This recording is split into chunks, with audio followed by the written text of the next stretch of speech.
Emotional Debris, episode 3, and the power of dreams. And I want to let you know that I love you very much. And you can find me on YouTube, Medicine Media UK. You can find me on Twitter, Draz16. Yo, you ready? Let's do this.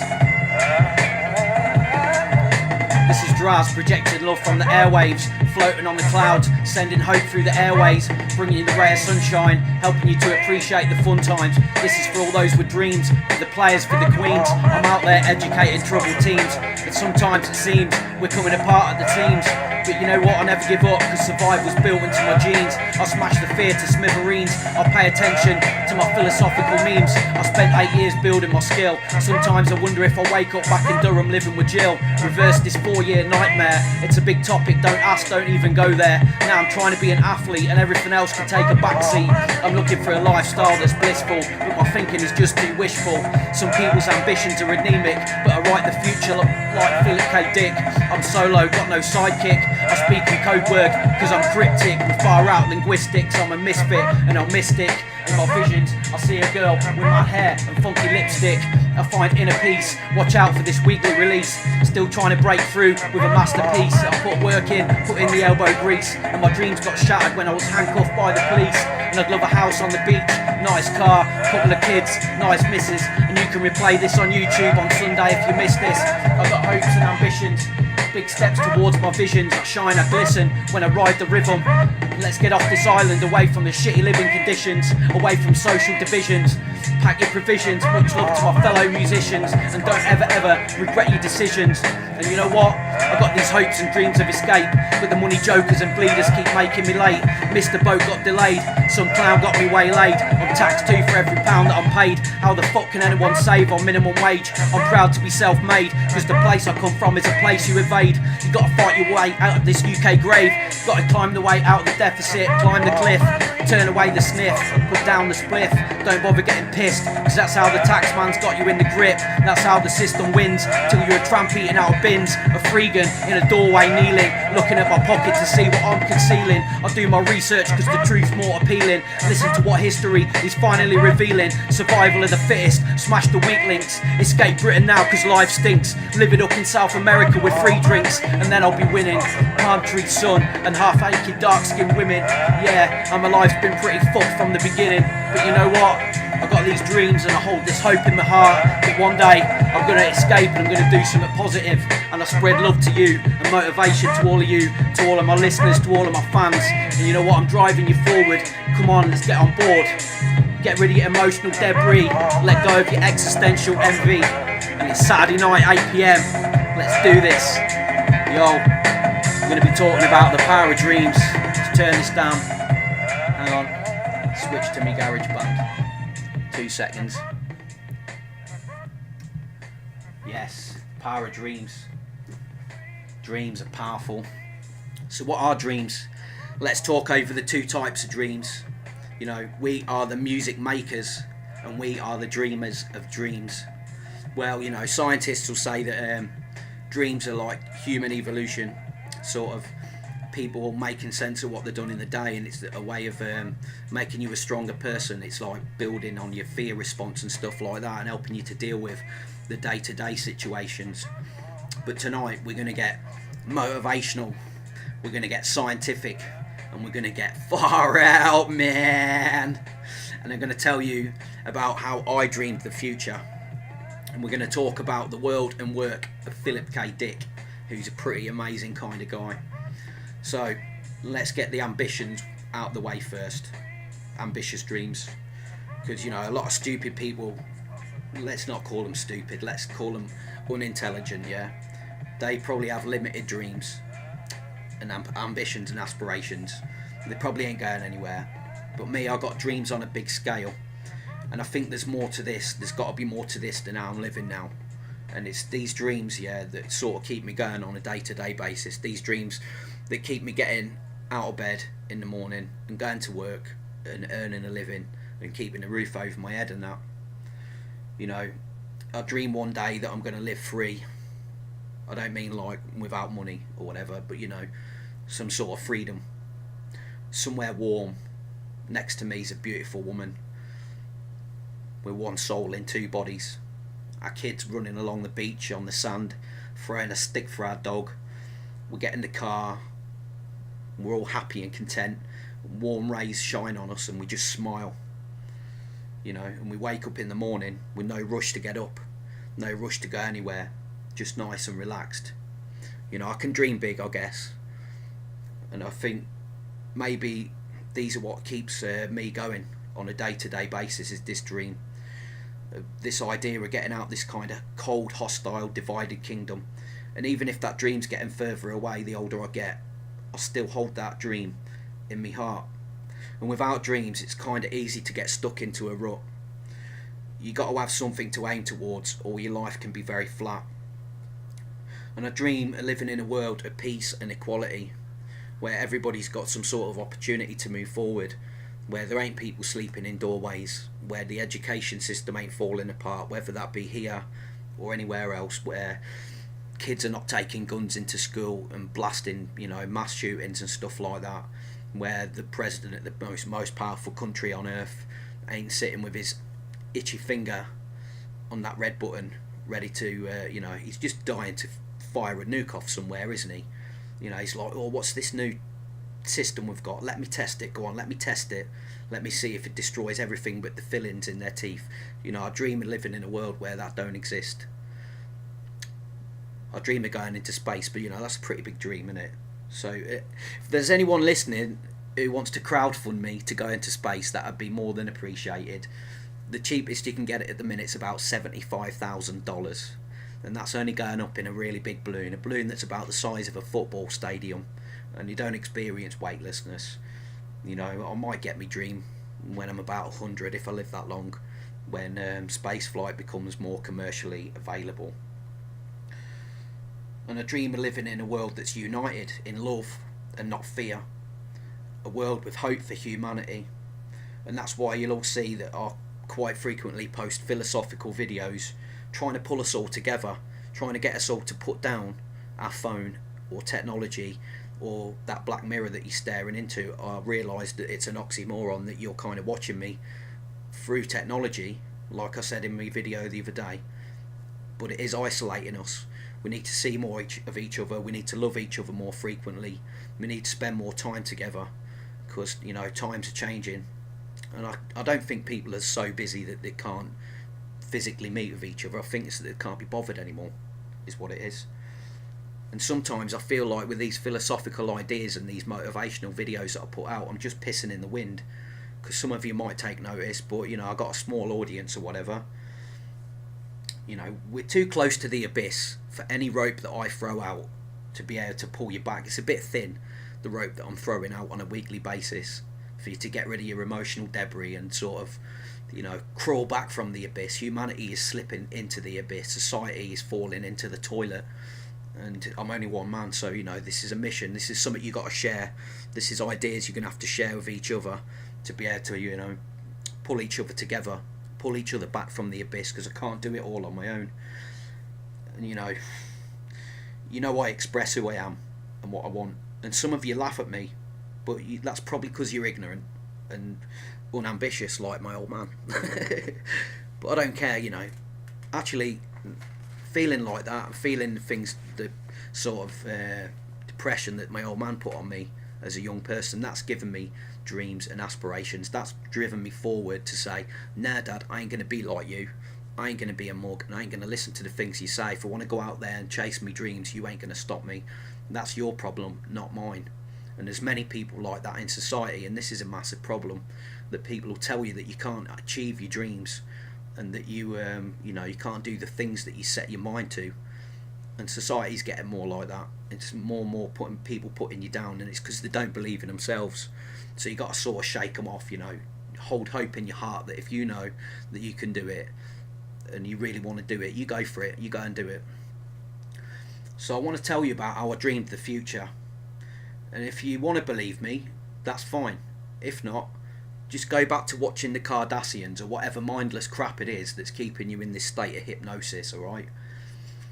Because we live in a 5 sense reality, and I've experienced ghosts before, alright, which we're going to talk about in another podcast, and probably the next one's going to be a special on the paranormal and stuff like that. And there's a lot of information out there on the 5 sense reality. Look at it like this: if you didn't know that Wi-Fi was in the room, like, you know, if you didn't have your phone or computer, you wouldn't know there's Wi-Fi there, but it's around you, isn't it? There's radio signals around us, there's TV signals, there's X-ray, there's microwave, it's around you all the time. Okay, so why would you think that this is the only reality that you can, you know, just because you can only pick it up with your 5 senses? What makes you so ignorant, yeah, that you think that that's all that there is? You know, maybe you're an atheist, that's fine, but think outside the box, because there is more to this. Alright, so some of you that know me will know that I came here in a quite mysterious way, which related to me family and special days and places and things like that. I went to Australia in a really weird way. The way that I got there and the kind of calling that I got to go there, and while I was there, really strange things happened, and I met people in really, really strange ways that were related to important people in my family who had died. Alright, but we're going to come back to that in another podcast. Me and Jill used to live in a haunted apartment years ago, Belgrove Villas. Now, I mean, you could call me a liar if you want, but I don't think you dare call Jill a liar, because she'd probably slap you. Alright, and we both experienced that. So there is something, nature is dualistic, alright, pluriform, which we're going to kind of talk over today, which is why, you know, dreams are important if we're talking about the sleepy dreams and whatnot. Alright, any of you who've been following my YouTube will see a video about when I died nearly 12 years ago. So go and check that out, because there's weird stuff in there. People say to me it was just a dream, but I saw places in that vision that I'd never been to, and I've only just come across in the last year. I've only just been to. So how is it that I dreamed about places that I'd never been yet? You know, so I dreamed the future, essentially. So when I was at uni, I met this girl who I really liked, and we kind of hit it off straight away. But she came and went in the blink of an eye.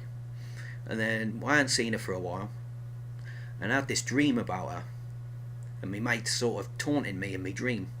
And the next day, everything slowed me down.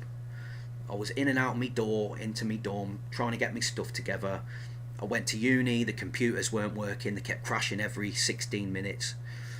It was timed on there how long, so I know it was 16 minutes. I went to the bank near Monument, right? And I went to get my last tenner out for partying that night, and only had £9.90, which meant I had to go into the bank, which I never do. You know, I've always got enough to take money out with my card. And I went into the bank, got me £9.90, and as I came out the door, I walked into her. And that was just weird how I dreamt about her the night before. We reconnected for a little while, she disappeared again. And then months went by, I had another dream about her, and the next day I get a text to say, do you want to go for a coffee? And I thought, this is just too weird. Are we, like, you know, speaking in our dreams? Are we communicating, astral projecting? Is she having the dream about me as well at the same time? I don't know, I was kind of confused over it. My auntie Mandy, she got divorced from her first husband, and I had a dream about him looking young, like when he was skinny and fit and his skin was fresh. And I woke up the next day and there was a text on my phone saying she was getting married to a new fella who she'd been with for 9-10 years, which I just thought, that's far out. How can I dream about her ex-husband and then wake up to a text the next day? And then I think it must have been about 2-3 years ago now, had a dream about the black sheep of our family who no one talks to because he's a pain in the arse. And I woke up and there was a friend request and a message on Facebook from him, and we ain't spoken since I left for uni in 2005. And I thought, have I intercepted the communication? Have I sort of felt that he's thinking about me, and then I've woke up in the morning and there's a friend request and a message from him. So there is something more to it. And then when I was living in Durham, I was a bit unhappy, like, and one night I dreamt that, it was quite a vivid dream, so I quite remember this. I dreamt that I was on a tropical island somewhere, walking around a really skinny path, and I bumped into a girl with dark hair, and saw she was a bit Latino and foreign and dark skinned and whatnot, and she asked me if I wanted to go for a drink or a coffee. And in the dream, I remember running and jumping into the pool with her, with my phone in my pocket and a pair of flip-flops on. I never wore flip-flops at that period in my life, which I thought was funny, so that's why it sort of stuck in my mind. And I woke up in the morning and turned over like, oh, where's my phone? Checked down the side of my bed, oh, my phone's alright, so it stuck in my head. And then I wrote a song about it. You can look down my YouTube, it's called A Chance Meeting. And I'd written that song 2 years before I went to Australia. And then on this particular day in Australia, everything held me up.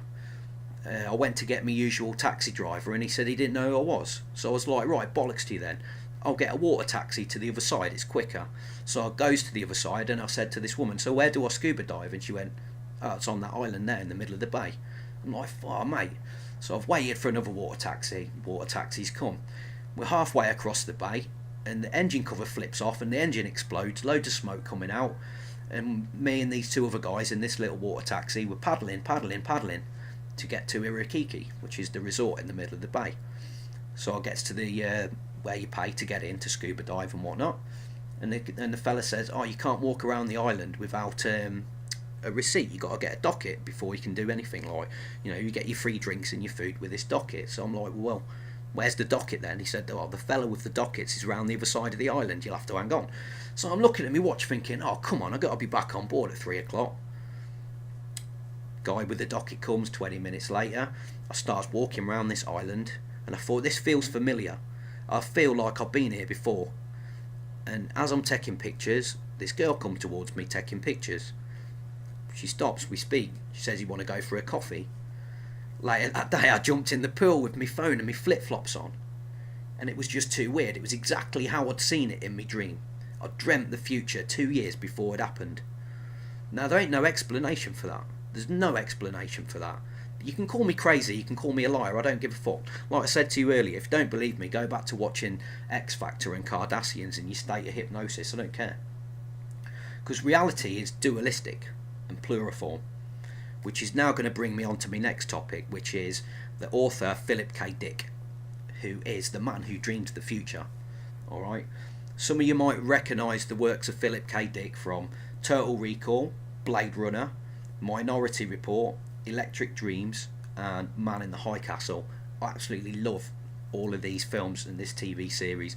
Man in the High Castle, it's making my brain tick away while I'm watching it. I'm like, ooh, it's like Lost on steroids. It's amazing, absolutely amazing. And now Phillip K Dick, he had a baby that was really ill and he'd taken him to loads of doctors and none of them could diagnose what was wrong with his kid. And one night he had a dream that it was something in his glands, a hernia in his glands that had burst. So the next day he's took the kid to the doctors and he said it's a hernia in his gland in his leg that's burst, and sure enough it was. How did he know this? He dreamt it. He dreamt about a dark haired girl and he writes about her a lot. So anyone who's watched Blade Runner, you'll know that in Blade Runner there's Rachel, and in a lot of Phillip K Dick's work there's a dark haired girl who sort of questions the nature of his reality. And then years later some girl came to his door and looked exactly the way that he dreamt it, and she told him this reality that we're living in isn't all there is. The reality that we're in, that we think is real, is not real. Exactly the way that he saw it in his dream, the girl in his dream. Now there's no scientific logical explanation for this. There's none, and it gets weirder.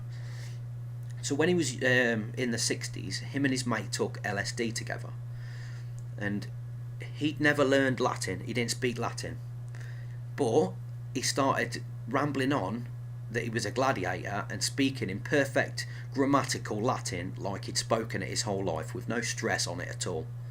Yet he'd never, and his mate who did actually speak Latin understood what he was saying. So how did he do that? Well, we're going to come back to that later on, like what is DMT, etc. He wrote about a guy called Anthony Peake. Now Anthony Peake is someone who studies consciousness, and Anthony Peake wrote a book about Phillip K Dick called The Man Who Dreamed the Future. And someone came to Anthony Peake at a conference and said, you do know that you're in one of his books?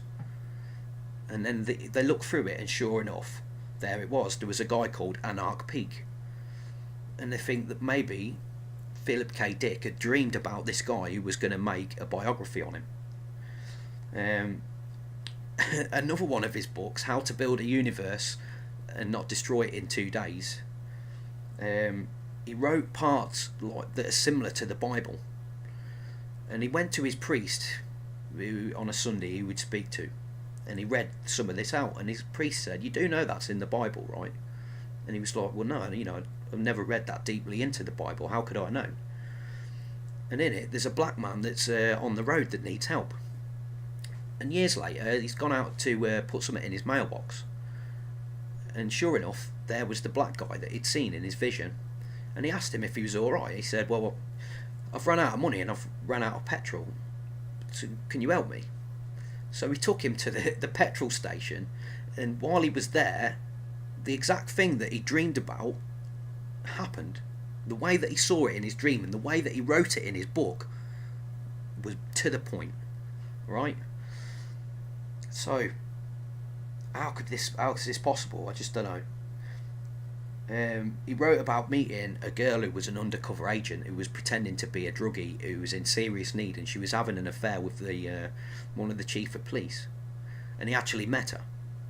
He actually went on to meet this girl, and he went to take her for coffee, and she paused for a minute and said, "I can't go in there because that's the guy I'm seeing," and he's like the chief of police. And he'd written about this in one of his books years and years before it actually happened.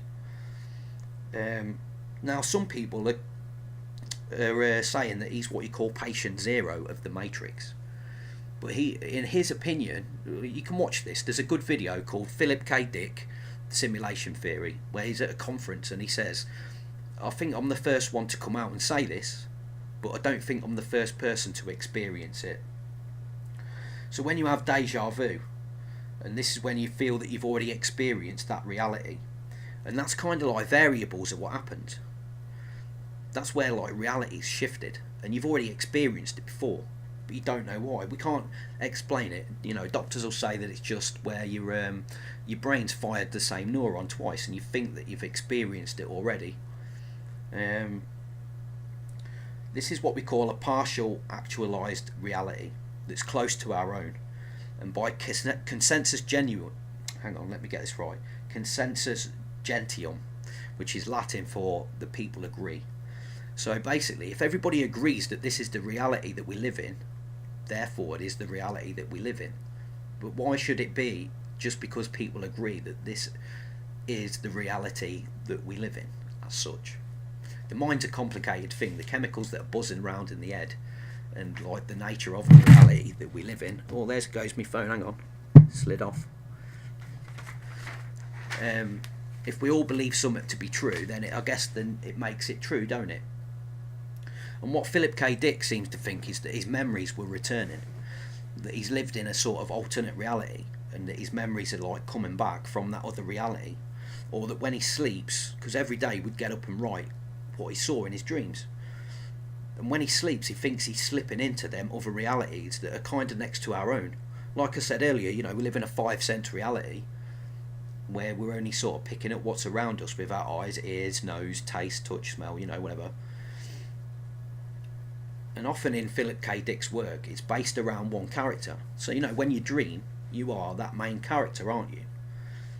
And in literature, we call this kind of thinking reverse chronology. But in science, we call it retrocausality. And this is kind of like where you have visions and premonitions about the future. I think some people are more tuned into it than others. I probably shouldn't admit this, but when I was in my early 20s, I messed around with psychedelics, i.e. like magic mushrooms, okay, and I think maybe that's why I sort of clicked out of this reality and I started seeing other stuff. Now, I didn't get this kind of seeing monsters or bright colours, none of that. It was like the first time that you watched a Blu-ray movie, it was kind of like going from a portable caravan TV that was in black and white with 1 or 2 channels to having a 4K curved telly with a full Sky package. And I think that when you do these things, you kind of click in through the channels of what reality actually is. Reality is when you stop believing in it and it doesn't go away. So everybody's body, that sounds funny, everybody has DMT within them, which is what is in psychedelics, i.e. magic mushrooms, ayahuasca, that frog that you lick. Every living thing, every living organism on the planet has DMT in it. And when you sleep, your body starts reproducing it and produces more of it. So it's in your liver and your lungs. You know, there's quite a lot of studies on this. If you're interested in the DMT theories, you should go and look up Dr. Rick Strassman, the spirit molecule, where Rick Strassman did experiments where he put loads of people in different rooms that had never met each other, and he gave them DMT, synthetic DMT, and then he asked them to talk about their experiences, and it turned out that all of them had the same experience, and that some of them even met each other in their trip. And then if you go back through religion, a lot of the religious experiences were people eating magic mushrooms. You know, Moses was next to the burning bush. The burning bush was acacia. There's a wealth of information on this. Like, this is not just me making it up. Go and look this up yourself, because it's quite interesting. When you burn an acacia tree, you trip out. Alright? So reality is manufactured at the moment. The reality that we're living in right now is manufactured. Alright? And it's manufactured by the people who sort of control us. You know, TV is controlled by the people that see us, isn't it? If me and you wanted to get on TV, there's some sort of element of control of the people who run the show. And you can't say and think what you're really thinking and feeling. Alright, you know, you can't express it all properly. Maybe that's why YouTube's good, because YouTube allows people who have got alternate theories and ideas to be able to express it, and people who are on the fringe and what you call pseudoscience, they're able to express it without some sort of corporation controlling what you're hearing. One of my favourite authors and theorists is Graham Hancock, and Graham Hancock has been vindicated recently for the things that he says in his work as an alternative archaeologist and researcher. And while we're on that note, I have to give an RIP to John Anthony West, who was a good friend of Graham Hancock, who's passed away in the last couple of weeks. And John Anthony West did a massive amount of research into the pyramids and how what we believe about the pyramids and history and that is not true, that it's older than we think it is, and that all the religious experiences were to do with people tripping out and taking stuff that has got DMT in it. And then that's how they're stepping outside the reality, or they're just having a really banging dream and they think that they've spoke to God. You know, they come out of this trip in the morning, they're like, yeah, I spoke to someone like God. I mean, look at David Icke.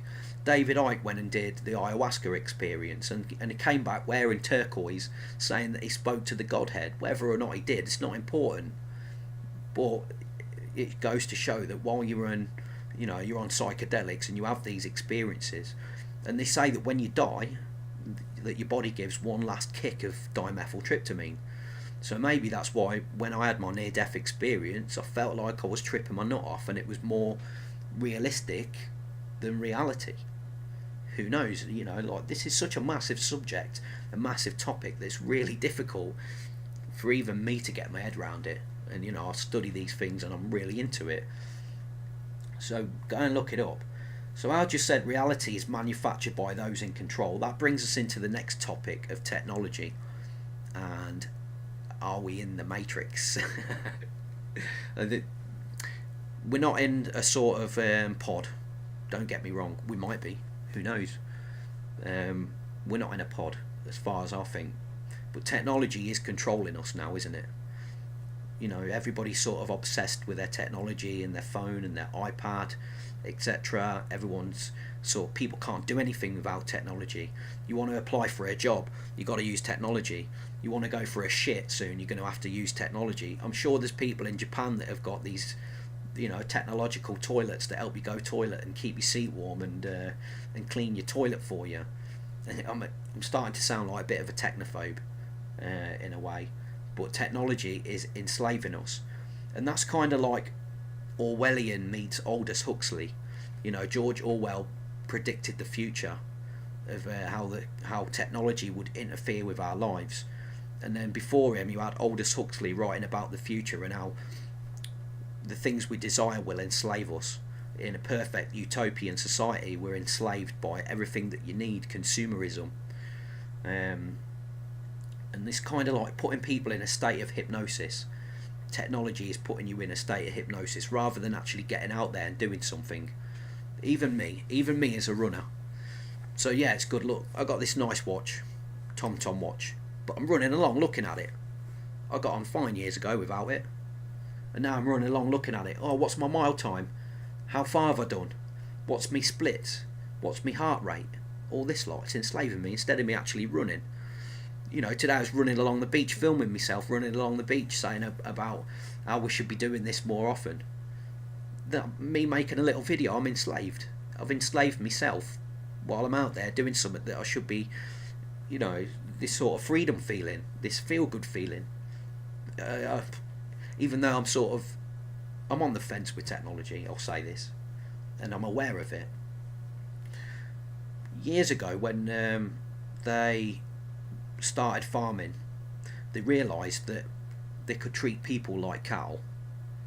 Alright, the most valuable cattle was the human, not the cows and not the sheep. Alright, because the human, if they made you into a slave, could produce more than what it would consume. Alright, and then that's still the same now. We're still enslaved through our jobs and through our lifestyles and through the things we desire and through consumerism, etc. But they realised that if they let us be free range cattle, they would get more out of us. So that's why you're kind of free to move around in a way. That's why you have a passport. In reality, there shouldn't be any borders.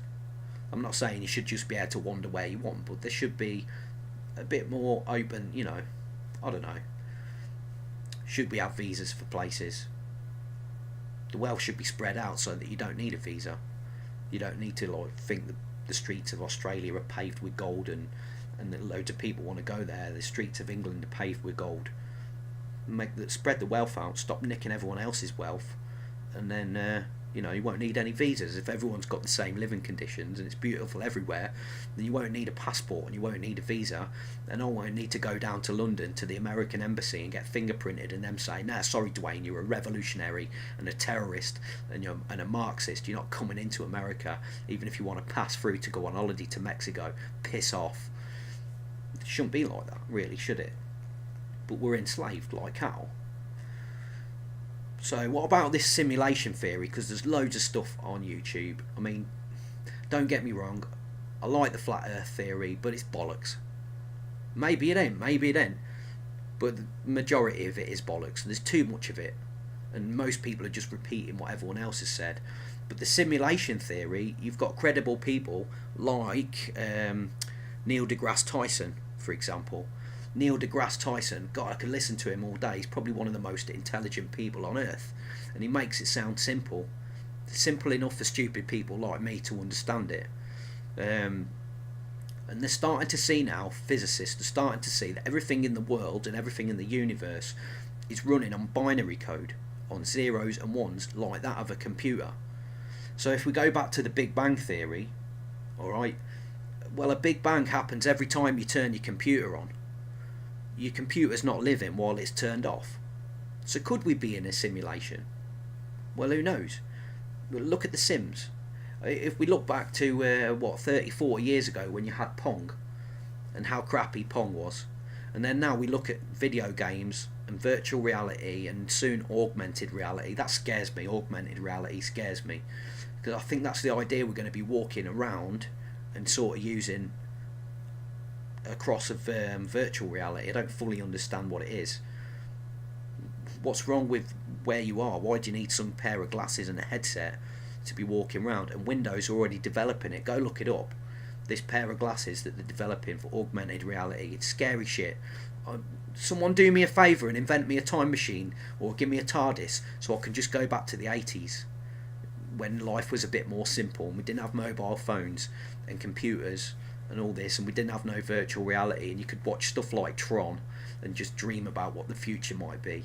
Alright? So if we were to say, are we living in a simulated reality, they think that to do that you'd need a computer the size of the moon. And so this is funny because there's a book out there called Who Built the Moon, and the calculations for the moon are not natural. So the position between the Earth and the Sun, the distance from Earth to the moon and moon to the sun, and the way that it moves, and life can't exist on Earth without the moon. And so what could control us as a simulation? Well, a computer the size of the moon. It's just a theory, but that's pretty far out. It's pretty far out. So this means that if we are in a simulation and this reality ain't real, that there has to be a God and a creator. Now, you know I don't believe in organised religion and none of that. But I do think there's something out there. I am agnostic, and I do think that there's something out there, something bigger than us, some higher power, which I'll talk about in the next episode when I tell you about what happened when I met with the medium. But I think that there's something else, definitely something else beyond what we know of as reality, and there is a higher power, and there is some sort of simulation going on. So aliens are probably around us in a dimension that we can't pick up with our five senses. They're around us all the time in this frequency that we can't see. And aliens are probably laughing at us, thinking, what are these talking monkeys doing? And why are they using millions and millions of tons of rocket fuel just to reach the upper atmosphere? Why are they dicking around? And they can't communicate into our five sense realm to be able to tell us, hey man, you're doing it all wrong. What are you firing a dildo into the sky for? Pack it in. You're ruining the planet, burning all this fuel off. This is how you do it. Anyway, this is a massive, massive topic. I only want to tickle your intellectual pickle just to get you sort of started on thinking about what is the nature of reality. I want you to go and look it up on YouTube. Inbox me and tell me about your dreams. Actually, I want to mention me mate the other day. She put something on about she had a dream where she was being artificially inseminated by the semen of 8 different animals to be able to give birth. I think it was somewhere along them lines. And then she had another trippy one and another trippy one. I think she was wearing a school uniform. I'm sorry, mate, if I'm getting that wrong. It made me chuckle. I did say I was going to mention that.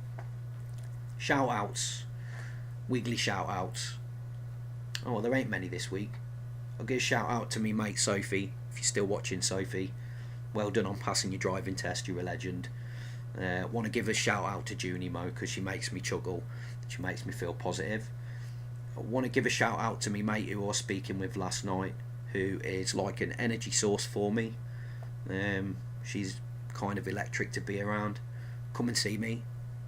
Miss ya. Make me feel electric again. Not that I want to be an energy vampire and suck your energy away from you, but I don't meet many people who make me feel that electric to be around or make me cheeks hurt from laughing. Shout out, give a wiggly shout out to me mum because she's amazing. And I want to mention about my new EP. Check it out, it's on my YouTube, Medicine Media UK. My new EP is called the Solitary Confinement EP. Last track was out Thursday, called Parapraxis, which is when you say things that you shouldn't be saying that are like dark underlying sort of inside you. And then I want to tell you about next week's show. We're going to be going over the paranormal, so it's sort of an extension of this show. We're going to talk about ghosts, aliens, monsters, cryptozoology, all that far out freaky stuff, freaky deaky. If you've had any experiences with ghosts, monsters, aliens, message in, tell me. I've had sort of both. Well, no monsters, never seen any monsters, but I have experienced malevolent presence a couple of times, and I've had an extraterrestrial experience with more than 10 people. So definitely weren't making it up, and I spoke to one of them people recently and he said, no, I remember it as well. So we're going to talk about that on my next show. I'm sorry I didn't talk about feminism today. I just ain't done the research for it, and I think it's beyond me. We will get to cover it. We'll talk about the feminazis at some point. And I'm sorry once again that I didn't machine gun anyone verbally. I'm trying to tone down how controversial I am because I'll get in trouble with me bosses if I swear too much, if I talk about things I shouldn't be talking about and be too controversial. So I'm trying to sort of tone it down a bit and make it a bit